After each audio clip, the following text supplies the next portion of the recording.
Señoras y señores, muy buenas noches y bienvenidos a un nuevo capítulo de Cadena Nacional por las pantallas de Vía X. Estamos arrancando una nueva semana, como siempre, junto a nuestra alianza con el Centro de Investigación Periodística CIPER Chile. Día lunes, 19, 10 de la noche. Desde ya los queremos invitar a participar del programa, a opinar a nuestras redes sociales. Ahí las ven, Cadena-Nacional, es el Twitter y el Facebook Cadena Nacional, todo junto. Antes de presentar al panel que me acompaña hoy, el reportaje que vamos a desmenuzar, que ya está en ciperchile.cl, yo te quiero preguntar, ¿sabías que vivir en un lugar libre de contaminación es un derecho constitucional? Imagina toda tu vida en un lugar, con la tierra, el aire y el agua contaminada, donde los niños, por ejemplo, solo tengan acceso a ese único paisaje. ¿Puede un abogado solucionar un problema así? Claro que sí, puede. Un abogado de la Central puede impulsar iniciativas para mejorar la normativa medioambiental. Universidad Central, 30 años formando protagonistas comprometidos con un Chile mejor. Ingresa a ucentral.cl. Ahora sí, en primer lugar quiero presentar a Gustavo Villarrubia, periodista de CIPER. Un aplauso para él. Gracias, Gustavo, por acompañarnos. Buenos días. Juan Pablo Figueroa, gracias por estar con nosotros, Juan Pablo. Gracias. Y también Macarena Caña, ella es fiscal de la Fiscalía Centro Norte. Gracias por estar con nosotros, Macarena. Hola, Gustavo, gracias. Bueno, primero, el reportaje está en la página, los planes del gobierno para recuperar las zonas que el Estado ha abandonado. Básicamente tiene que ver con el dominio narco en las zonas calientes de Santiago, ¿no? Esto es un reportaje que se reactiva, es un reportaje que ya apareció, las 83 zonas ocupadas, se hizo el año 2009, eran un poquito menos. Juan Pablo, tú estuviste a cargo del tema. Claro, en 2009 hicimos con el periodista Matías Fuyú y Jorge Sullivan, hicimos una investigación, recorrimos todo Santiago para ver cuáles son las zonas ocupadas, principalmente las zonas que están abandonadas por el Estado. Las zonas donde no entran los carabineros, donde no entran ambulancias, donde no entran los servicios y donde han sido ocupadas por bandas de microtraficantes, por también bandas de delincuencia y logramos armar ese mapa. Logramos identificar cuáles son las 80 zonas más calientes de Santiago principalmente, las más complicadas y donde la gente... hay que dejarlo claro, o sea, no se trata como de estigmatizar, sino que se trata de decir que esto es lo que está pasando. Son pequeñas bandas que se han adueñado de los territorios y mantienen a los vecinos, a todos los habitantes presos finalmente de esta situación, que tienen que vivir tras las rejas, que no, si llaman a los carabineros cuando hay balaceras no llegan. Ese tema me gustaría que aclaremos primero que todo que se le denomina una zona caliente, ¿no? No significa una zona con alta densidad poblacional, sino que tiene que ver con el estilo de vida que hay, donde muchas veces no están garantizados ni siquiera los servicios básicos, donde van a una cadena de retail y por el solo hecho de decir que viven en determinado lugar no se les da crédito alguno ni la oportunidad de abrir ninguna tarjeta. ¿Qué más podemos decir para diferenciar, en el fondo, una zona caliente de una que no lo es? Exactamente, no, es lo que estabas indicando es perfecto. O sea, nosotros y lo que hizo Juan Pablo con el equipo, digamos, en CIPER en el 2009 y ahora se repitió para saber si esto había mejorado con las políticas de gobierno o había empeorado. Y efectivamente descubrieron que en muchos sitios ha empeorado, incluso crecieron las zonas ocupadas. Y las zonas ocupadas es justamente lo que tú dices, o sea... ¿Qué llamamos zonas ocupadas? Llamamos a estas zonas en la cual tú, por vivir en esa zona, digamos, no sé, suponte que sales después de este programa, que coges un taxi, ¿dónde vive? Vivo en Bajos de Mena. El taxista dice, lo siento, hasta ahí no puedo entrar. ¿Por qué? Porque él sabe que hay ciertos peligros en esa zona. Entonces, o, por ejemplo, una persona que vive, no sé, en La Legua, por ejemplo, emergencia, y que se le enferma un niño y quiere salir, ¿cuál es la farmacia más cerca que tiene? Entonces, a eso le llamamos nosotros las zonas que el Estado las tiene como abandonadas. ¿Por qué? Porque ni siquiera los servicios básicos cuentan estas poblaciones con los servicios básicos, ¿no? Ahora, Macarena, ¿cómo se lucha contra eso? Porque uno dice, suena decidor, si el Estado ya las tiene abandonadas y no aparecen incluso en algunos sondeos, por ejemplo, en algunos lugares que identifican estos puntos calientes, ¿qué queda para usted? O sea, la tarea es titánica, ¿no? O sea, Humberto, por definición, la Fiscalía inicia cuando el delito ha concluido. Eso es la misión constitucional de la Fiscalía. Pero también la Fiscalía, al tener una acción efectiva y eficiente, causa entonces una acción preventiva vía indirecta. ¿Por qué? Porque a la medida que somos más solventes, tenemos mejor actuar en términos de mejor nivel de condena o de entidad de la condena, y eso también es un efecto que disuade de la comisión de delitos. Por eso es que en principio, si la Fiscalía viene detrás del delito, hay elementos que son tremendamente importantes que nos hacen entonces cooperar con lo que es la fase previa. Para ir entendiendo. Entidad de condena, nivel de condena, es decir, condenas altas, que sean además probablemente sin ningún tipo de beneficio intrapenitenciaria, es sencillamente una forma de prevención general, es decir, el resto de las personas se inhibe porque dice, uy, vamos. Aquí hay una medida ejemplificadora, claro. Claro, yo cometo delito y esto viene muy detrás, viene muy cerca. Es por eso que la Fiscalía tiene que tener una participación en lo que es la persecución de drogas en particular, con mucha vinculación y coordinación con las policías. Las policías son, en primer término, quienes pueden levantar la información. Ustedes tienen que entender que lo que ambos periodistas han investigado, Juan Pablo y Gustavo, para obtener información de calidad que se transforma en pruebas a llevar a un juicio oral, requiere de una exigencia mayor. ¿Por qué? Porque la gente no quiere hablar. El vecino, la persona que vive en un ambiente en que está sitiado o asolado por bandas de microtraficantes, podemos hablar de, si tú quieres, del fenómeno del tráfico a gran escala que funciona totalmente distinto. Pero aquí se toman barrios, sectores, ubican con distribución de funciones, alguien que controla esto, que claramente nunca vive en el lugar o bien... Ese temor tiene que ver con que saben dónde vivo, saben lo que hago, saben cuáles son mis horarios, por ende, si yo hablo, tarde o temprano se pueden enterar. O sea, primero y es pueden una volver red conmigo. enorme del microtráfico, no es una persona. Tienes al que trae la droga, el que la guarda, el que la dosifica, el que compra y aporta las papelinas, el que le da seguridad. Tienes fumones que vienen a probar la droga si está buena o no. O sea, acá hay un volumen de personas más o menos importante. Tienes no un domicilio, varios domicilios con distintas entradas incluso y con participación o más bien entrada de personas en riesgo, niños, adictos, mujeres con muchos niños y generalmente sin marido en casa o pareja. Gente de edad, que cumplen estas funciones satelitales y ¿por qué? Porque es una forma de sobrevivencia. Y si no participas ayudando, estás en la otra vereda y puedes ser sujeto de amenazas o persecución. Juan Pablo, en un 100% de los casos, o me imagino que en una gran mayoría, el tema de transformarse en una zona caliente está vinculado al tráfico o al microtráfico, ¿no? Claro, por supuesto. O sea, la gente vive con miedo. O sea, eso es lo que nos pudimos dar cuenta tanto en las poblaciones que vimos en Puente Alto, en La Pintana, en Quilicura y en las 83 poblaciones que vimos en todo Santiago. La gente vive con miedo. ¿Y vive con miedo de qué? De estas pequeñas bandas que se han adueñado de los sectores, que la gente no habla, tiene toda la razón la Se han ido a la fiscal. vendetta o a la represalia. Claro, precisamente porque cuando han ido a denunciar, muchas veces tienen que ver con represalias. Hablamos con muchas personas que le han puesto una pistola en la cabeza, que le han tratado de reventar su departamento. Y finalmente todo esto va afectando la cohesión social de las poblaciones. Y lo que hace es finalmente devaluar todo lo que está pasando ahí y la gente que termina presa. Mucha gente se quiere ir, pero en todos los casos por añadidura, o sea, en el fondo por descarte, termina cooptando a toda la población, ¿no? Claro. Como, bueno, si tú no estás del lado mío, probablemente te tengas que ir a la fuerza o te unes a este bando, digamos. Humberto, pero déjame terminar una cosa. Mucha gente se quiere ir y sus departamentos en este momento, por la situación en la que están, se han devaluado tanto que no pueden hacerlo. Si los que los venden, hablamos con mucha gente que tuvo que salir arrancando después de recibir 1 millón de pesos, como mucho, que fue lo que lograron conseguir de sus departamentos, porque si no, ya tenían amenazas de muerte. Y si no, si se quedaban ahí, les podía pasar algo a ellos o a sus familias. Y mucha gente también calla porque de repente hay algunos que son valientes y que están dispuestos a hablar, pero tienen sus hijos, tienen sus familias y finalmente pueden poner a todos en riesgo. ¿Cuáles son las políticas del gobierno aquí? Porque también, si lo pensamos, eran 80, ¿no? Y ahora sube la cifra. 83.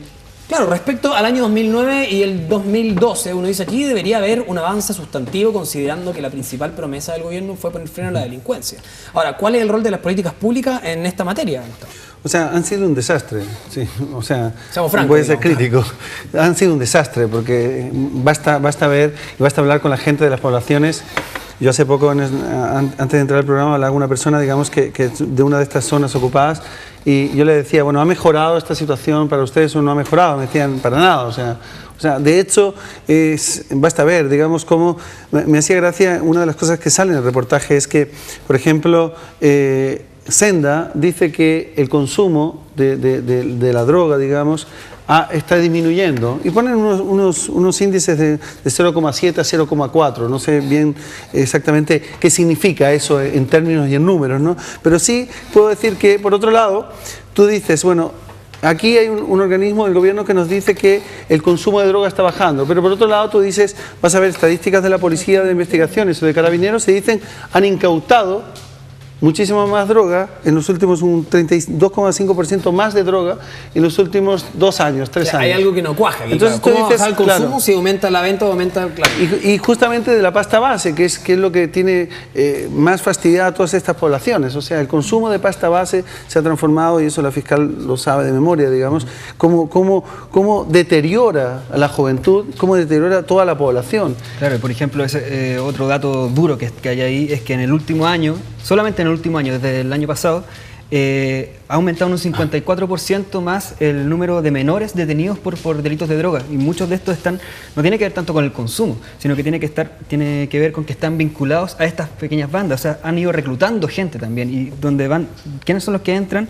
Los jóvenes que están en un sector donde tienen colegios de pésima calidad. La mayoría de estos sectores son cuando estaba el semáforo que había puesto el ministro Lavín cuando era ministro de Educación.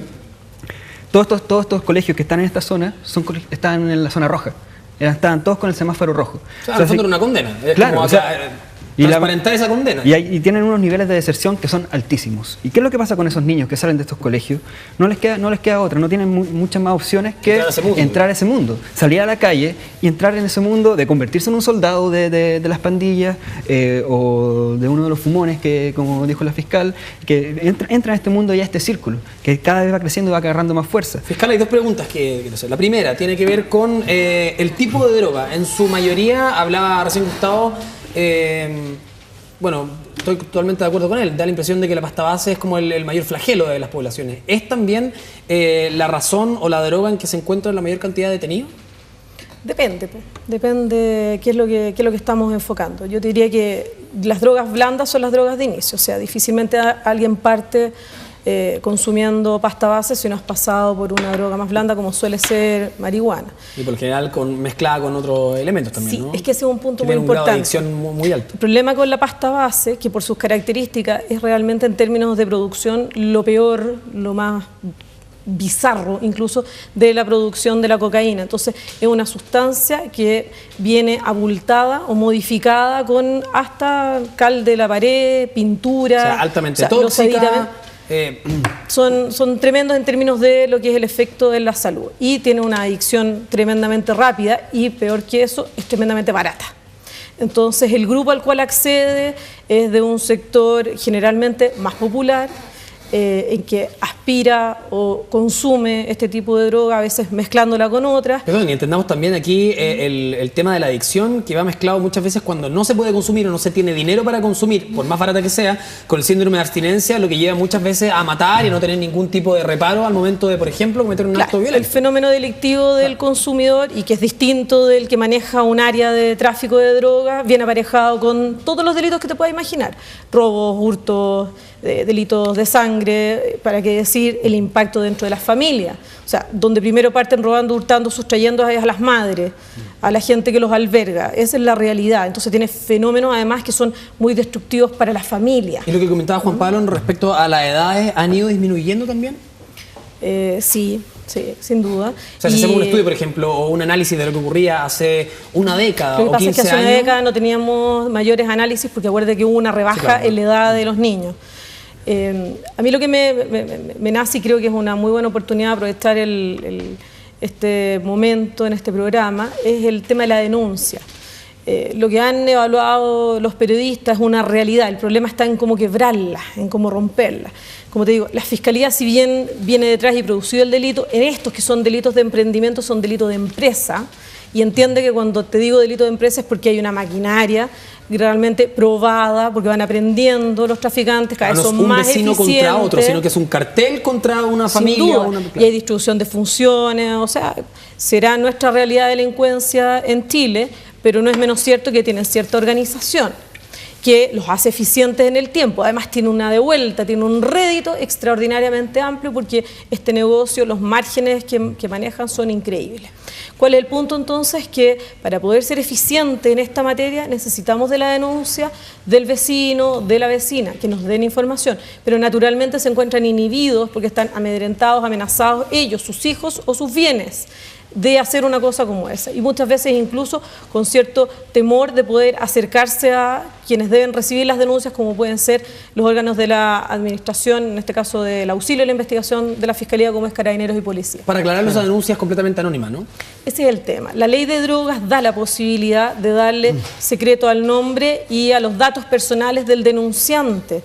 Evidentemente el juez eventualmente en una audiencia pudiera ordenar su revelación. Lo que pasa por el buen criterio, naturalmente, de los jueces, eso en pocas ocasiones ha ocurrido. O sea, eso dificulta completamente si alguien conoce, lo mismo que hablábamos de las penas ejemplificadoras, ¿no? Si alguien conoce un caso en que el juez dictamina decir o nombrar esas personas, probablemente todo su entorno nunca más va a querer servir de testimonio para nada. Un poquito más grave que eso. No solo al fiscal se le cae el caso, porque ese testigo, esa víctima, no va a querer ir a declarar a un juicio oral, que es bastante comprensible, sino que además no solo vas a enfrentar una absolución por falta de prueba, lo que ya es muy desagradable para la Fiscalía porque trabajamos harto, sino con una represalia casi segura. Es que esas personas, ese grupo que declaró, se te transforma en alguien que tienes que proteger y toma fuerza lo que tú ves exteriormente en el ámbito urbano o inmobiliario, que se tienen que enrejar y bien para adentro. Bueno, esto también tiene que hacerlo la Fiscalía con los casos en que se pudiera dar a conocer el nombre o la identidad de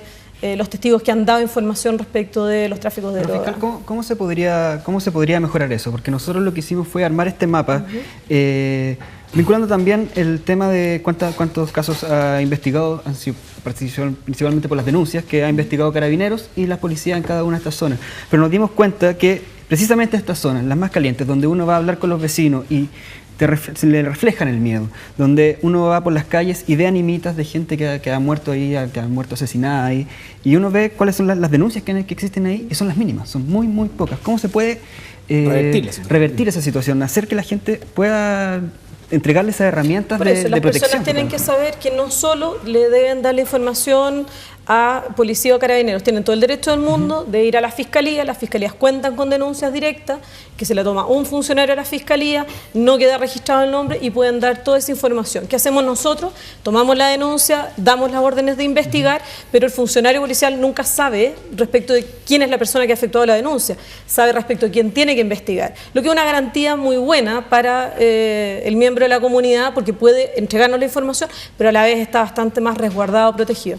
Ahora, fiscal, perdón, pero aquí también hay un tema que es bastante ingrato, porque aquí no se puede atribuir toda la responsabilidad a la ciudadanía o al vecino, que es el que tiene que delatar. En este caso, uno espera que sean las policías y las entidades pertinentes las que se metan en las poblaciones y puedan investigar eso, porque si queda todo bajo la responsabilidad del ciudadano, es que estamos un poco perdidos, ¿no? Hay varios planes, hay varias políticas públicas que se han intentado implementar. Lo que tú dices tiene razón, pero tú también tienes que entender que el fenómeno del tráfico de droga, primero, no es un delito evidente.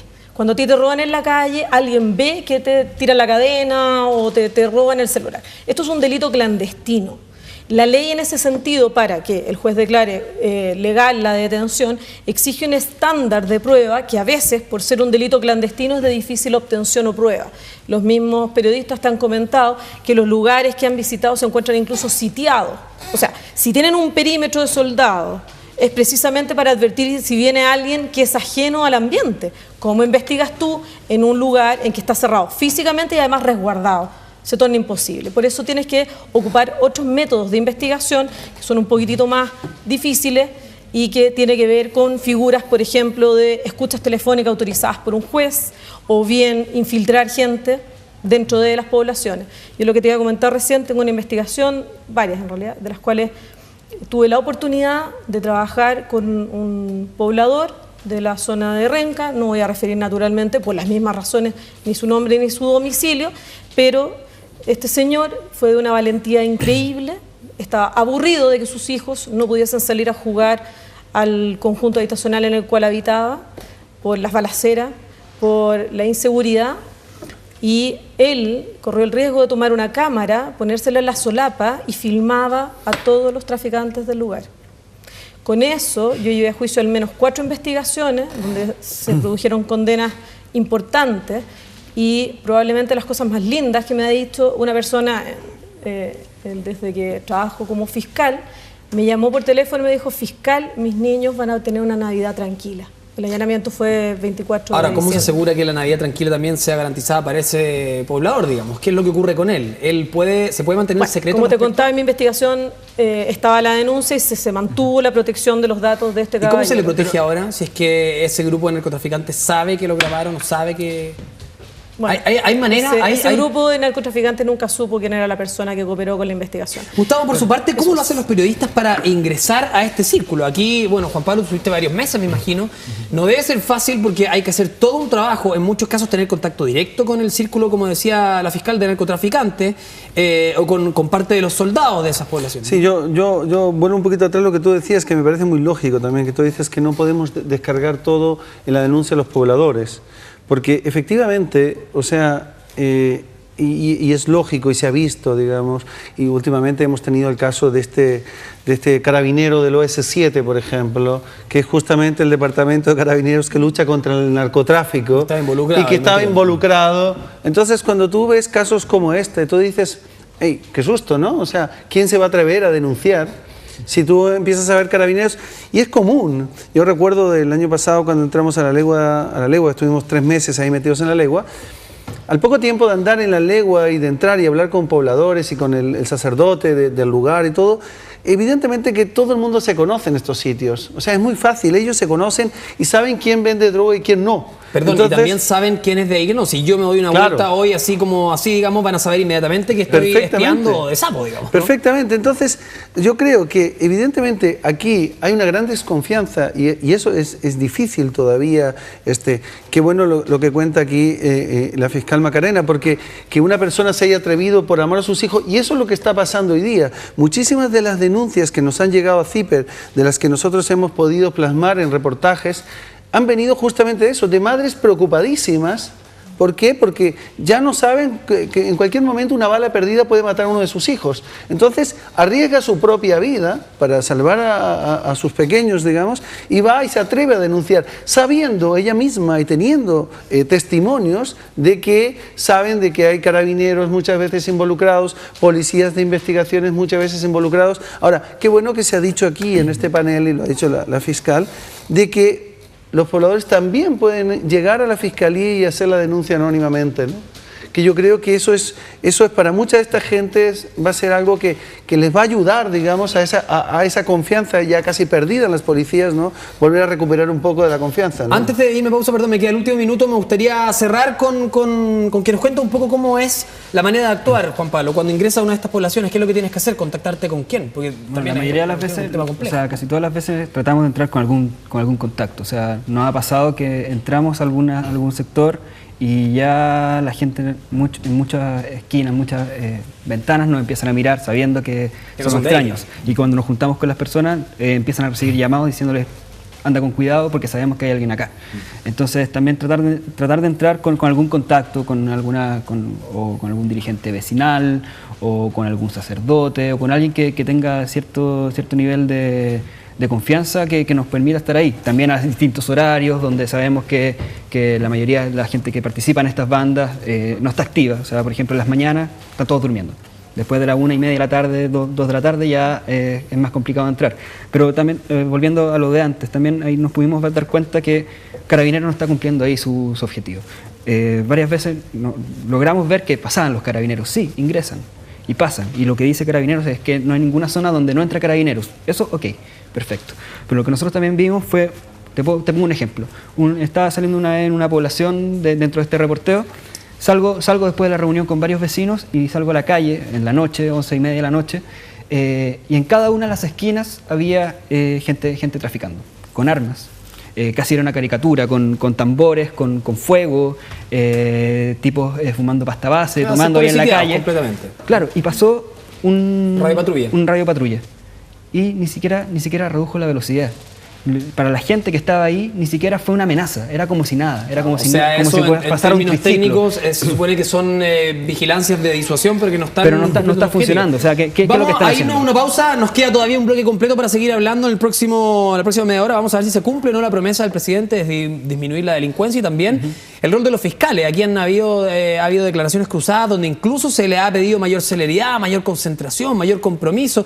Y aquí uno dice, bueno, la idea es trabajar de forma mancomunada y no culparse los unos a los otros. Nos vamos a una pausa. Yo por ahora los invito a revisar este reportaje que ya está en ciperchile.cl. Por ahora se acerca la Navidad. Para no volverse loco a última hora comprando, los queremos invitar a Feria Mix, compartir en familia junto a esta promoción 3x2. Lleva tus regalos anticipados con este 3x2. 2 productos para ti, uno de regalo o 2 de regalo y te dejas uno para ti. Puede ser uno para tu mamá, uno para tu papá y uno para ti, ¿no? Como siempre puedes escoger entre miles de libros, música, películas, Blu-ray, videojuegos y mucho más. Más información en feriamix.cl y también en su Facebook y Twitter, simplemente Feria Mix. Ahí lo ven, 3x2. Nos vamos a una pausa bien breve. Sigan comentando Cadena-Nacional. Ya seguimos con más de nuestra alianza de Cadena Nacional y Ciper como todos los lunes aquí en VX.